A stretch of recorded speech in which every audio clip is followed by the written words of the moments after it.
어둠의 시대, 승리의 전략입니다. 이 시대가 참 어둠의 시대인데요. 어둠의 시대의 승리의 전략, 그런 제목으로 하나님의 말씀을 전하겠습니다. 자, 예수 그리스도를 믿는 사람과 믿지 않는 사람의 차이가 무엇일까? 얼굴도 비슷하고 사는 방식도 비슷하고 또 같은 아파트, 같은 빌라에 살고 같은 차를 타고 또 비슷한 직업을 가지고 살죠. 참 비슷해서 구분하기가 너무 어렵습니다.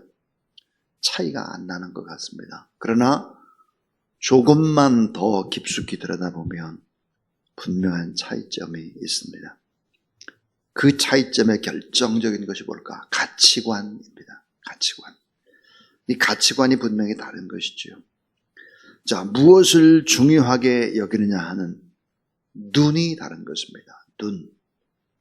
예수 그리스도를 믿는다는 것은 성경의 시각으로 모든 것을 바라보는 것이죠. 예수 그리스도라는 눈으로 십자가라고 하는 렌즈를 통해서 세상을 본다는 뜻입니다. 그래서 가치관이 다른 것이고 보는 시각이 다른 것입니다. 보네헤퍼는 이런 말을 했습니다. 그리스도인이란 그리스도 안에서 나를 발견한 사람이다 그랬습니다. 그리스도라는 렌즈를 가지고 자기 자신을 발견한 사람이 크리스찬이다. 그러니까 크리스찬은 세상을 보는 눈이 다르다. 렌즈가 다르다 하는 것이죠. 자, 오늘 본문의 삼손은 딥나라는 여인과 결혼을 합니다. 하나님을 믿는 사람, 하나님의 선택받은 사람, 나실인인데 블레셋 여인과 결혼을 합니다. 어처구니 없는 일이죠. 왜 삼손은 딥나라는 여인과 결혼을 했을까? 예뻐서 결혼을 했을 것입니다. 예뻐서. 외모에 이끌려서 이방인 여인에게로 간 것입니다.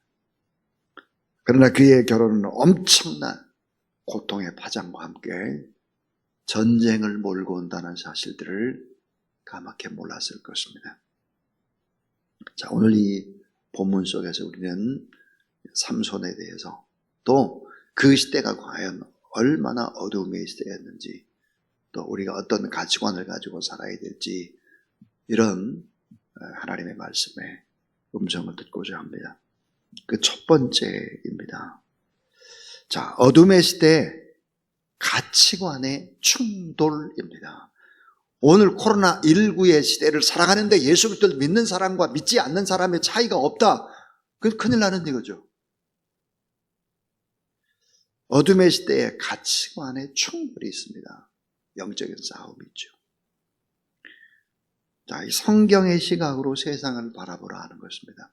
성경의 시각으로 이 세상을 바라보지 않고 세상의 관점에서 똑같이 그렇게 우리의 삶을 바라보면 우리는 너무 비참하고 불쌍하고 초라한 쪼다들입니다. 예수를 믿는 사람들은. 자, 삼손이 블레셋 여인을 가까이 한 것은 이스라엘과 블레셋 사이에 통혼이 빈곤했다. 너무 빈곤한 거죠. 어느 정도로 빈곤했을까? 오늘 이 본문은 그것을 자세히 우리에게 얘기합니다. 블레셋의 우상도 깊숙이 이스라엘에 파고들었고 이스라엘의 여호와의 신앙이 혼합주의의 성격을 띠고 있다는 것입니다.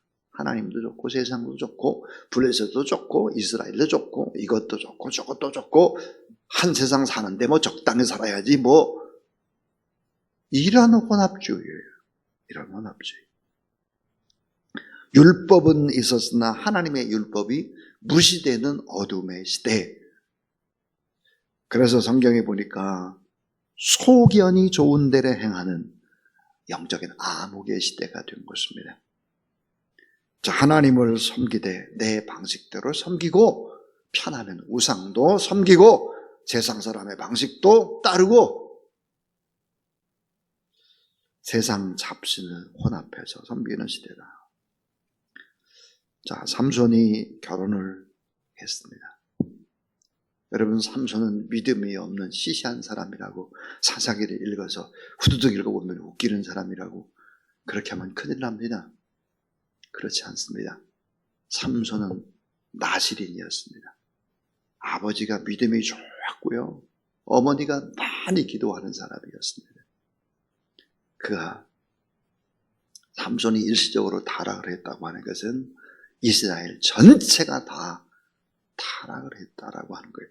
그래도 삼손이 최고로 나았다는 것을 얘기하는 것입니다. 자, 삼손이 이제 블레셋 여인과 결혼을 합니다. 결혼을 하자마자부터 가치관의 충돌이 일어나는 것이죠. 자, 간단히 설명을 하면 삼손이 딥나와 결혼을 했고 필요연에서부터 바로 이제 다투기 시작을 합니다. 자, 삼손이 수수께끼를 내는 것이죠. 근데 잘 못 맞춰요. 그러니까 이 블레셋 사람들이 이 삼손과 이제 결혼을 할 이 여인을 꼬드기고 막 그러는 것이죠. 이 삼손은 이 사실을 알고 성질을 내고 피로해내서 자리를 박차고는 자기 집으로 돌아갑니다. 그러자 이 딥나의 아버지, 즉 삼손의 장인이 그 딸을 누구에게 줄까? 삼손의 친구에게 팔아버려요. 또다시 시집을 보내는 것입니다. 삼손의 장인의 그 가치관, 결혼을 언약으로 생각하지는 않아요. 기중한 맹약이 결혼이라고 생각하지는 않습니다.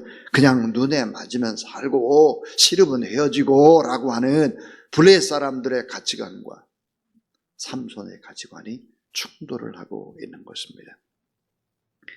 삼손은 하나님의 사람입니다. 결혼의 순수성에 대한 하나님의 기준을 가지고 있는 사람이죠.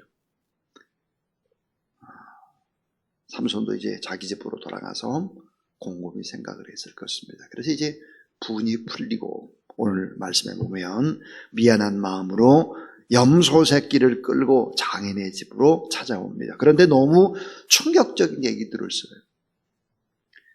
아내를 삼손의 친구에게 팔아넘긴 것입니다. 그리고는 오늘 이 본문에 보니까 삼손의 장인은 아주 회개망측한 제안을 합니다. 그게 뭐예요? 오늘 사사기 15장 2절입니다. 야복의 삼손. 딥나의 여동생이 더 딥나보다 예뻐. 그러니까 동생을 데리고 가. 그 말이에요. 오늘 사사기 15장 2절을 보면 이르되 내가 그를 심히 미워하는 줄 알고 그를 내 친구에게 주었노라. 그의 동생이 그보다 더 아름답지 아니하냐 청하노니 너는 그를 대신하여 동생을 아내로 맞이하라 하니 그랬습니다. 삼손은 이제 더 이상 농락당하지를 않습니다. 이 같은 블레셋의 결혼관이 오늘 이 시대에 타락해나가는 문화와 문명과 대단히 점점 비슷해지고 있지 않을까 하는 생각이 듭니다. 이 블레셋의 결혼, 학벌, 얼굴, 키, 배경, 몸매 이 같은 것을 따라서 결혼을 하고 싫으면 이혼을 하는 그런 시대. 참 성경은 잠언 31장 30절에 이런 말씀을 합니다. 고운 것도 거짓되고 아름다운 것도 헛되나 오직 여호와를 경외하는 여인, 그 여인은 칭찬을 받을 것이다. 여호와 하나님을 경외하는 여인을 성경에 보니까 현숙한 여인이다. 그럽니다. 현숙한 여인. 다 타락해져 갔던 블레셋의 시대를 보여줍니다. 자, 두 번째 첫 번째 우리에게 주는 교훈이 성경의 시각으로 세상을 바라보라. 어둠의 시대에 가치관의 충돌이 있는데 성경의 시각으로, 그 렌즈로 세상을 바라보지 않으면 안 된다 하는 얘기였고, 두 번째는 하나님의 편에 서서 싸우라 하는 것입니다. 하나님의 편에 서서 싸우지 않으면 안 된다는 거예요. 오늘의 시대가 그래요. 여러분, 삼손은 약점이 많습니다. 실수도 많습니다. 범죄도 많이 한 사람입니다. 그러나 하나님의 사람, 믿음의 사람이라고 성경은 강조하죠. 자, 마지막 사사 삼손. 히브리서 11장 32절에 삼손은 믿음의 사람이다 이렇게 규정을 합니다. 자, 왜 삼손이 형편없는 사람 같지만 믿음의 사람일까? 40년 동안 블레셋의 압제를 받은 이스라엘 백성들을 구원해내기 위해서 하나님이 부른 사람이 바로 삼손이기 때문입니다. 오늘 말씀에 삼손은 블레셋과 싸우기 시작을 합니다. 사사기 15장 4절부터 8절까지 싸움의 내용들을 소개하고 있는데 이 싸움이 너무 외롭습니다. 그 많고 많은 유다 사람들이 다 어디에 갔는지 싸우는 사람이 삼손 딱 하나밖에 없다는 것입니다. 자, 오늘 말씀에 삼손은 블레셋과 싸우는데 삼손을 도와주는 사람이 단 하나도 없었다. 삼손의 눈에 띈 것은 무엇이었을까? 여우였습니다. 여우. 겨우, 자, 여우. 이 여우 300마리를 잡아서 꼬리에 꼬리를 연결하고 묶고 횃불을 붙였다가 갑자기 꼬리에 불이 붙은 여우들은 놀라서 결국은 도망을 치죠. 곡식이 있는 밭으로 도망을 치고 결국은 곡식단 감람원을 불태웁니다. 온 들판을 다니면서 불을 붙여줘야 되는데 동역자가 있어서 삼손을 따르는 동역자는 한 사람도 없습니다. 여우와 함께 싸움을 하는 것이죠. 자, 우리는 여기서 참 중요한 교훈들을 또 찾습니다. 그것은 도와줄 사람이 없을 때 짐승을 보내시는 하나님, 여우도 사용하시는 하나님. 여호수아에 보니까 태양과 달과 기후조차도 하나님이 동역자로 보내실 수 있다는 것입니다. 그러니까 나 혼자라도 담대하게 믿음으로 싸우라는 거예요. 그럼 하나님이 사람이 없다고 탄식하지 않고 싸우게 되면 하나님이 여우도 보내고 또 달도 태양도 기후도 하나님이 보내서 싸우신다 하는 것이죠. 하나님의 편에 서서 담대하게 이 시대는 우리가 싸워야 될 시대다. 게으르고 나태할 때가 아니다 하는 것입니다. 세상을 바라보고 낙심할 때가 아니다. 하나님을 위해서 싸우게 되면 하나님이 별별 방법들을 다 동원해 주신다는 사실을 믿으시기를 바랍니다. 이건 아멘이에요. 아멘. 자, 마지막 세 번째 제일 중요한 얘기입니다. 배신 때문에 상처받지 않으려면, 자, 여러분 배신 때문에 상처받지 않으려면 어떻게 해야 될까? 의와 사랑을 붙들라 하는 것입니다. 의와 사랑을 붙들라. 아주 중요한 얘기. 너무 중요한 얘기. 오늘 말씀 속에서 어처구니 없는 것을 봅니다. 그것은 바로 유대 사람들의 태도입니다. 유대 사람들이 블레셋의 속국처럼, 블레셋의 노예들처럼 이미 그렇게 다 유다 사람들이 블레셋에 넘어갔습니다. 유대 민족마저 블레셋의 편을 들고 오히려 삼손을 공격하고 있습니다. 이 블레셋은 악한 마귀의 속성을 가지고 있죠. 그래서 결국은 이 마귀는 뭐예요? 어떻게 공격할까? 싸움을 내분을 조장하는 것입니다. 내분을 조장, 자중자란이 일어나도록 하는 것이죠. 이의제이라고 하는 이제 말인데, 이의제이가 뭘까? 그러면 적으로 적을 섬멸하는 방법, 오랑캐로 오랑캐를 멸하는 방법, 이게 바로 이의제이라고 하죠. 자중질환이 일어나도록 하는 거예요. 내부에서 분란이 일어나도록 하는 거예요. 이게 뭐예요? 마귀가 쓰는 아주 교묘한 전략입니다. 자, 삼손과 유대 사람, 같은 사람이잖아요. 근데 둘이 싸움을 붙이는 거예요. 누가? 마귀가. 누가? 블레셋이. 여러분, 우리 잊지 말아야 합니다. 이 마귀는 항상 나와 가장 가까운 사람을 통해서 공격합니다. 예수 그리스도와 가장 가까웠던 사람, 이제 물질을 만졌으니까요, 가롯 유다를 통해서 공격하죠. 바울을 넘어지게 한 사람은 바울 곁에 있었던 사람들이죠. 데마라는 사람. 그래서 성경에 보니까 그 이름들이 다 기록이 되고 있습니다. 마귀는 항상 멀리 있지 않아요. 우리 주변에서 가까운 사람이 결국은 나를 흔들게 하고, 결국은 그래서 예수님께서도 원수가 집안 사람이다 이렇게 말씀을 하기도 했죠. 다시 말하면 가치관이 다르면 어때요? 충돌을 하기도 있어요. 가치관이 다르면. 자, 오늘 우리가 배신 때문에 상처를 받지 않으려면 우리가 꼭 해야 되는 중요한 일이 있죠. 그 중요한 일이 무엇일까 하는 것입니다.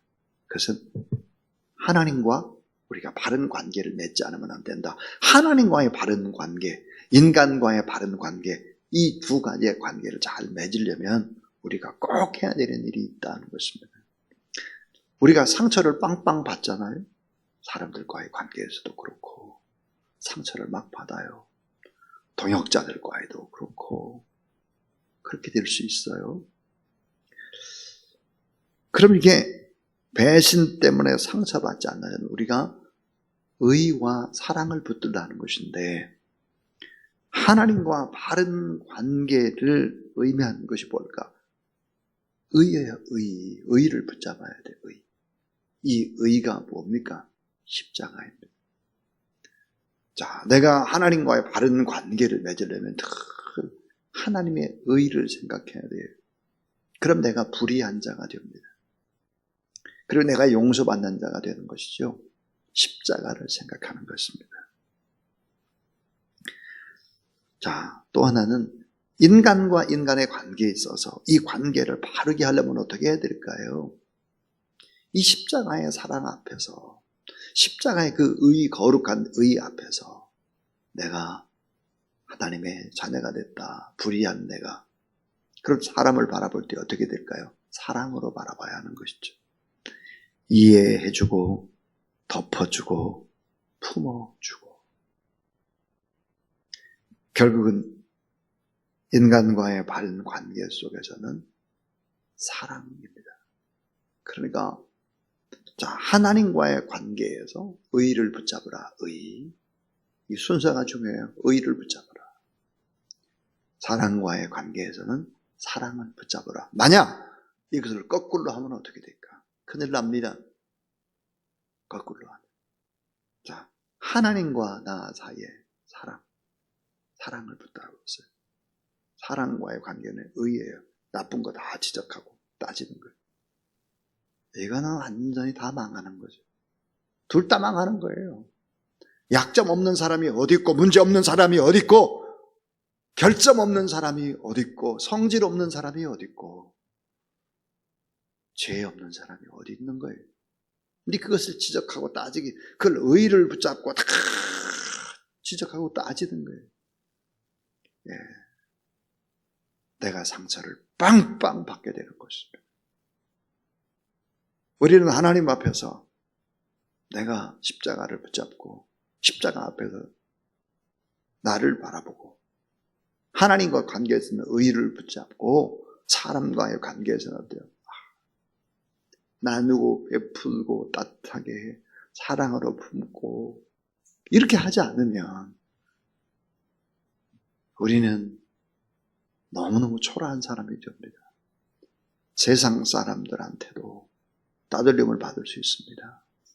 하나님을 믿는다고 하는 것이 억장이 무너질 때가 있는 것이고, 얼마나 어리석은 것입니까? 이런 바른 관계, 가치관을 설정하지 않으면 우리는 안 된다 하는 것이죠. 그래서 우리는 하나님과의 관계에서 의를 붙잡아라. 십자가. 인간과의 관계에서는 사랑으로 이해하고 품고 덮어주고 품어주고 이렇게 하지 않으면 결코 승리자가 될 수 없다 하는 얘기였습니다. 자, 어둠의 시대 승리의 전략이 뭐겠나? 그것은 어둠의 시대 가치관의 충돌, 전쟁이 일어날 텐데 성경의 시각으로 성경의 렌즈를 끼고 이 세상을 바라보자 하는 것이었습니다. 그리고 하나님 편에 서서 싸우자. 아무도 없다고 낙심하지 말자. 하나님이 짐승도 붙여주시고 해도 달도 별도 기후도 붙여주시고 별별 방법으로 하나님은 우리를 도와주실 것이다. 또 하나, 우리가 배신 때문에 상처받지 않으려면 의와 사랑을 붙들어야 된다 하는 것입니다. 어처구니 없게도 어떻게 할까? 유다 사람 3,000명이 에담 바위 틈에 내려가서 지쳐있는 삼손을 붙잡습니다. 삼손을 붙잡아다가 블레 사람들에게 넘겨버리는 거예요. 참 어처구니 없는 일이 일어난 것이죠. 배신 때문에 상처받지 않으려면 의와 사랑을 꼭 붙잡고 나가라 하는 것입니다. 오늘도 하나님 앞에서 이런 의식을 가지고 어둠의 시대에 승리하는 저와 여러분 우리 모두 다 될 수 있기를 주의 이름으로 축원합니다. 하나님 아버지 감사합니다. 시대가 참 어둡습니다. 하나님을 믿는 사람들이 어중중하게 인생을 살지 않고 하나님의 가치관으로 성경의 안경을 쓰고 세상을 바라보고 끝까지 하나님 편에 서서 싸우고 의와 사랑을 붙들고 하나님의 도구로 복되게 인생을 살아내는 하나님의 사람들 되게 하여 주시옵소서. 오늘도 하나님 앞에 나와서 변함없이 예배드리고 성전에 나온 한 사람 한 사람 위에 하나님께서 복을 주시고 또 가정에서 예배에 동참하는 모든 사람들이라든지 설교를 들을 모든 사람들에게도 하나님께서 동일한 은혜를 더하시고 영적 싸움에서 승리하는 이 시대의 하나님의 도구 의의 병기 복음의 나팔이 되도록 도와주시옵소서. 하나님 앞에 모든 영광 올려드리오고 예수 그리스도 이름으로 기도를 드리오며 이제는 구주 예수 그리스도의 무한하신 은혜와 하나님의 사랑과 성령의 권능의 역사가 이 새벽도 주님을 찾는 모든 하나님의 사람들 머리 위에 몸이 불편한 우리의 가족들, 물질적으로 눌려있는 사람들, 마음에 위로가 필요한 모든 하나님의 사람들 위해 이제로부터 영원토록 함께 하옵시기를 간절히 축원하옵나이다. 아멘.